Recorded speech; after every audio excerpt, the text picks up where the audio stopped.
ndagusuje komeza ubwe neza ukurikiye uko Times nk'ibisanzwe n'umwanya makuru abagezwe hirya no hino agashishikana nabo kandi abaturage bo muri Kongo babyaranye n'ingabo za MONUSCO bari gusaba indishyi z'akababaro kwa barabyanye n'izi ngabo kanya nkugeza amakuru agiye atandukanye racishikana hirya no hino ya mukare ndetse hakurya y'amazi ndetse mu Rwanda nkubwire byinshi biri kuvugwa bigiye bitandukanye makanya gusa kura subscribe n'utarayikora like ndetse na comment tugure ku byumva ndetse kandi ukoresha kugira ngo abandi babone amakuru agezweho n'ahandi wabikora ndetse no gusa kuri uko Times.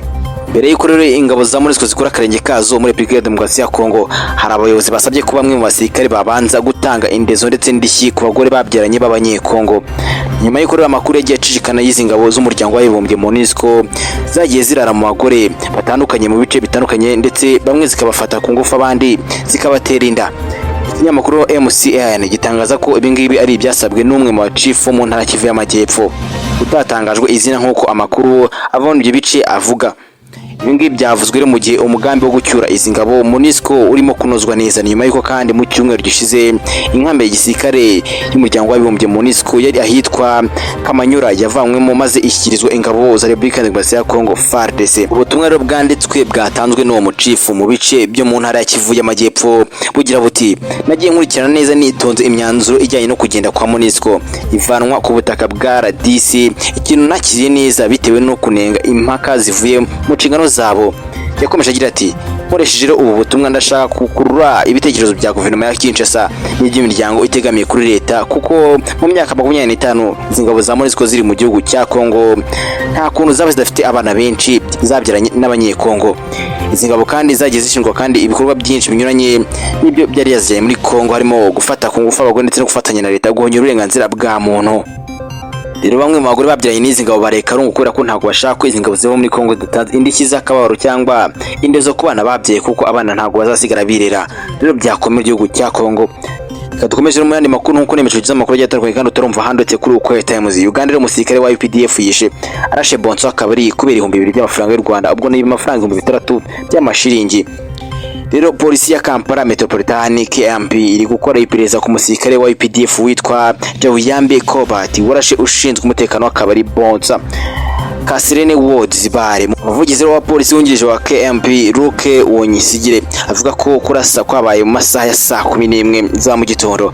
Aho avuga ko mbere yo kuraswa kwa nyakwigendera habanje intonganya zishingiye ku mashini 6,000. Avuga ko rero uyu musirikare yanyanganyijwe n'umukozi w'akabari wamuhaga inzoga biteza rambu rwaserera hitabazo ushinzwe umutekano w'akabari aho ushimvururu, ariko nyuma aza kuraswa. Woyisigire rero yagize ati: Jawiyambe umusirikare wo mu ngabo z'igihugu cya Uganda UPDF bivuga ko akimara gutandukanywa n'uwo bahanganaga yagarutse mu kabari yitwaje imbunda ya SMG n'amasasu 20 ahita rero arasa umusore ushinzwe umutekano.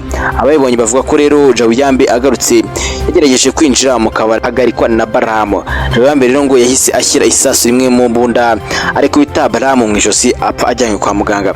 Jawiyambe rero akimara kumurasa yahise yishyikiriza inzego z'ubuyobozi z'ishami rya polisi rya Akira. Ubu ngubu akaba afunzwe rero mu gihe iperereza rigikomeje. Bombe zongeye kuvuza ubuhariro mu Mabenga ndetse na Mweso mu bintu bya M23 guhera saa 11 z'igitondo kuri uyu wa mbere.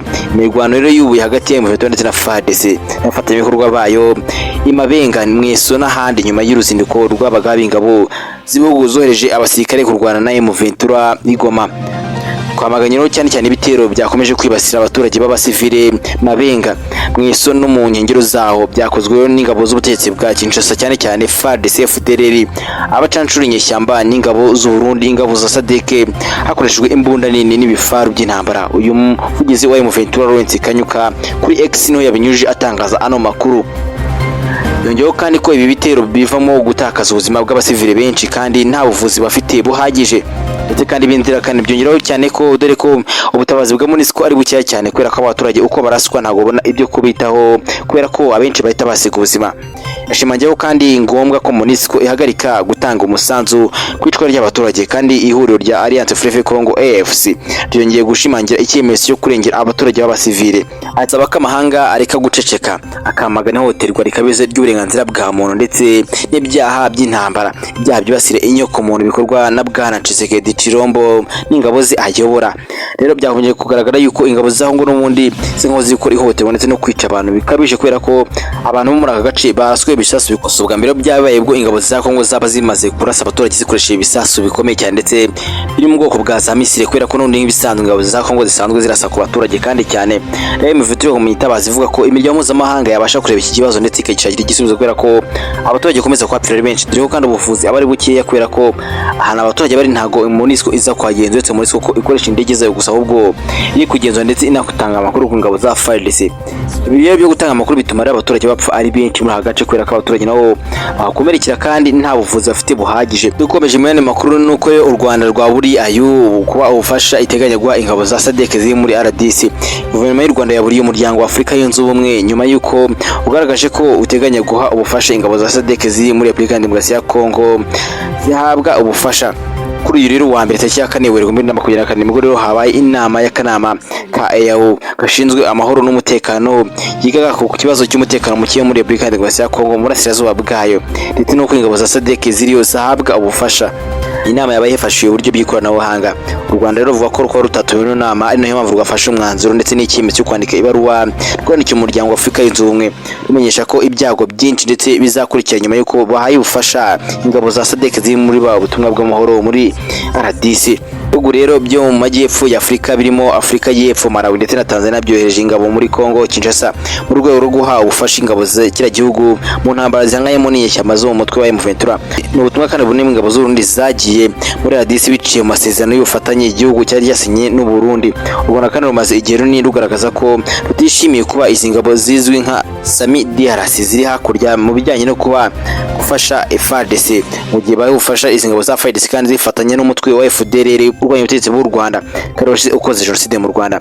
Minisitiri w'ububanyi n'amahanga rero Dr Vincent Biruta mu ibaruwa ndende yandikiye perezida wa komisiyo y'umuryango wa Afurika yunze ubumwe Musa Faki Mohamed yasabye uyu muryango kudaha Sami DRC uruhushya cyangwa amafaranga kuko idashobora gusimbura urugendo rwa politike ibiganiro bya Nairobi na Rwanda bahagaritswe na guverinoma ya RDC. Rwanda kandi rwibukije ayuko ikibazo cy'umutekano muke uri mu burasirazuba bwa RDC cyatangiye mu myaka 30 ishize. Ubwo guverinoma yashyize uruhare muri jenoside yakorewe abatutsi mu 1994 ingabo zayo ndetse n'inira hamwe bahungiye muri kiriya gihugu aricyo cyitwaga Zaire icyo gihe. Vuga kandi guverinoma ya Zaire aho kubambura intwaro yabafashije kwisuganya kugeza iyo bashingiye umutwe wa FDLR maze yarabaye ikibazo ku mutekano w'u Rwanda. Leta y'u Rwanda kandi ishinja uyu mutwe ko umaze igihe kinini ubiba ingengabitekerezo ya jenoside muri RDC. Ibirenze ibyo kandi ukaba ugira uruhare mu gutotezwa amaganda y'abanyekongo bo mu bwoko bw'abatutsi ku buryo abenshi bahungiye mu Rwanda ndetse no mu bindi bihugu by'akarere. Kandi rwibukije ayuko kandi muri 2013 brigade y'ingabo zishinzwe gutabara aho rukomeye yari iyobowe na SADC iteganya guha ubufasha yashinzwe igamije kurwanya imitwe irimo FDLR na IDF gusa ihitamo kurwanya M23 yonyine ku buryo byanatumye gahunda y'ibiganiro bya Nairobi na Rwanda bihagarara binapfa ndetse ntibigire ku ngingo yabyo. FDLR kandi u Rwanda ruvuga ko isangiye gahunda n'ibihugu birimo RDC n'u Burundi dore ko byifuza gutera hanyuma bigakora ubutegetsi bw'u Rwanda ku mbaraga. Bwa leta y'u Rwanda ko ayo rero yaha ubufasha Sami DRC nta kindi byamaruretse gutuma haza ndetse hanavuka amakimbirane akomeye cyane no guteza umurindi w'amakimbirane mu burasirazuba bwa RDC ndetse kandi gushyigikira uruhande guverinoma ya RDC ihagazeho.